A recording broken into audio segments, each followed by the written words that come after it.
자, 40년 전 오늘은 국민적인 사랑을 받았던 국모, 바로 유경수 여사가 서거하신 날이죠. 서거 당시 온 국민이 아주 슬픔에 잠겼었는데요. 먼저 유경수 여사가 제1교포 문세광의 총에 저격당하는 그 8월 15일 1974년으로 한번 가보겠습니다. 대통령 네 분이 이 자리에 참석하고 계십니다. 우리가 그동안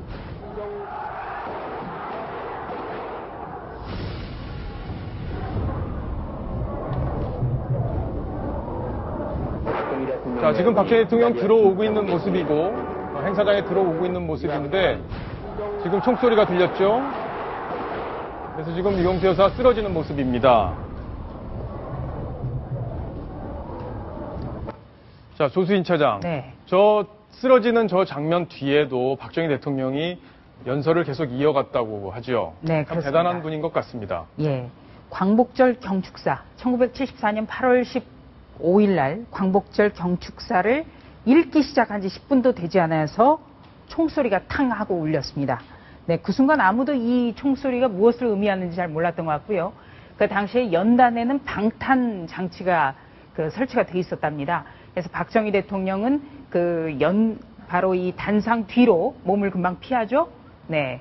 그리고 경호원들이 총을 쏜 문세광 씨를 제압을 합니다. 그래서 이제 그 군중들은 아무 일도 없었던 것처럼 생각을 했는지 박수를 치고요. 바로 이어서 박정희 대통령은 연설을 다시 시작을 합니다. 네. 그런데 그날 저녁 바로 유경수 여사 서거 소식이 바로 전파를 타고 전해집니다. 네. 두 차례에 걸쳐서 수술을 했는데도 불구하고 저녁 7시에 최종 사망 확인을 했었습니다. 당시 박근혜 대통령은 프랑스에서 유학 중이었죠? 네, 그렇습니다. 굉장히 비통했을 때인데 당시 예. 심경을 토로한 적이 있죠? 예. 박근혜 대통령은 서강대 전자공학과를 졸업하고 1974년에 프랑스 그르노블로 유학을 갑니다. 바로 이제 알프스 산맥 부근인데요. 여기에서 6개월 동안 어학 연수를 맡고 막 학위 과정에 들어가려 할 때 이 비보를 들었습니다.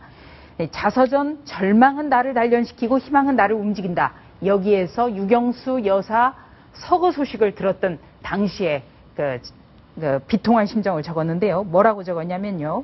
일면에 크게 실려있는 어머니 사진을 보고 온몸에 수만 볼트 전기가 흐르는 것처럼 쇼크를 받았다. 네.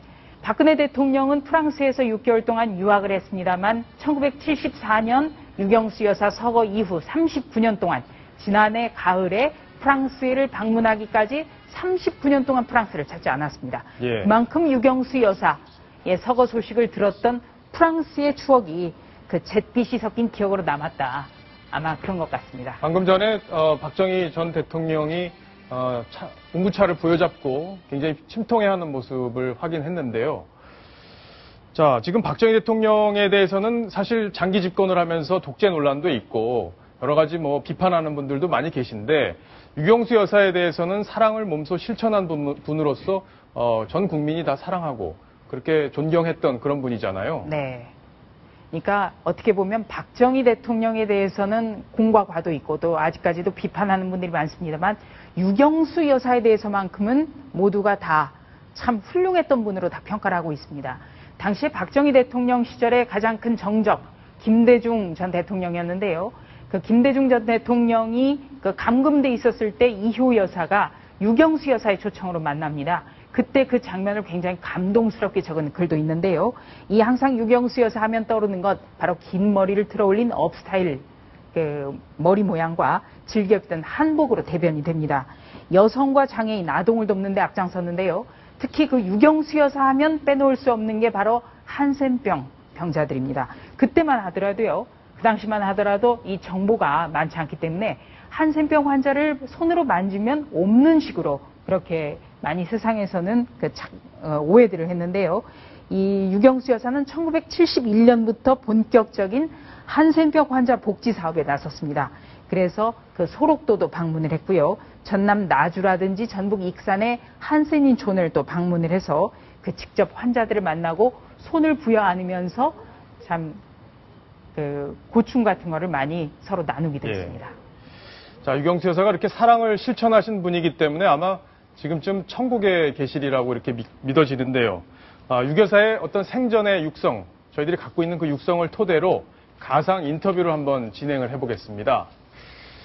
자, 안녕하십니까, 유 교사님.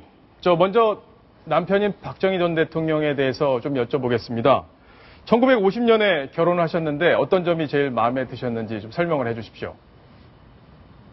그분하고 혼인을 하게 된 동기가요, 그 재력과 재물과 권력이 없는 분이고요.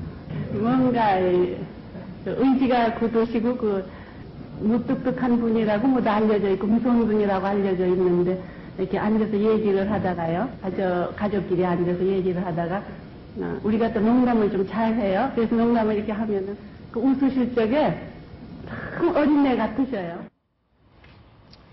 자, 박정희 전 대통령에게 가장 직언을 많이 한 분으로 알려져 있는데 실제는 어떠셨는지 소개를 좀 해주시죠. 때때로 얘기를 드릴 때가 있어요. 그럴 적에는 딴 사람으로서는 얘기하기 어려운 일까지 오로지 대통령을 위해서는 말이죠. 나밖에는 이 소리를 할 수 없는 이런 일들이 서로는 있을 적에 이런 식으로 우리가 얘기를 해드려요. 그러면 이제 미움도 받겠지만은 이제 야당보다 더 지독하다고 이런 얘기를. 자, 박근혜 대통령 얘기를 좀 여쭤보겠습니다. 따님이 대통령이 되셔서 참 기쁘실 것 같은데요. 아직 따님이 결혼을 안 하셨잖아요. 대학 때 연애를 좀 코치를 해주셨습니까?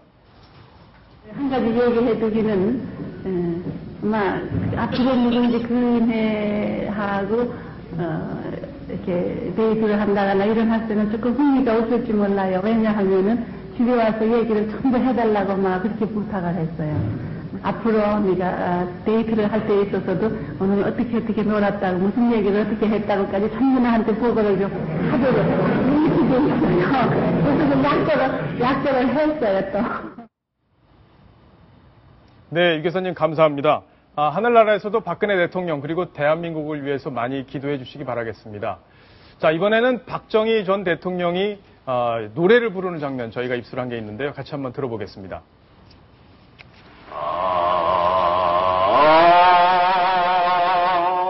왁새슬 피우니 가을인가요.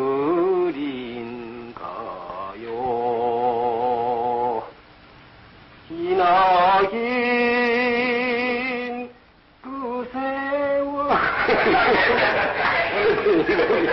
예. 나를 울린다 여울의 아롱저. 자, 박정희 전 대통령의 노래 솜씨가 아주 훌륭하지는 않지만 굉장히 힘이 있어 보이는 것 같습니다. 자, 지금까지 유경수 여사 40주기 관련 소식을 함께 살펴봤습니다.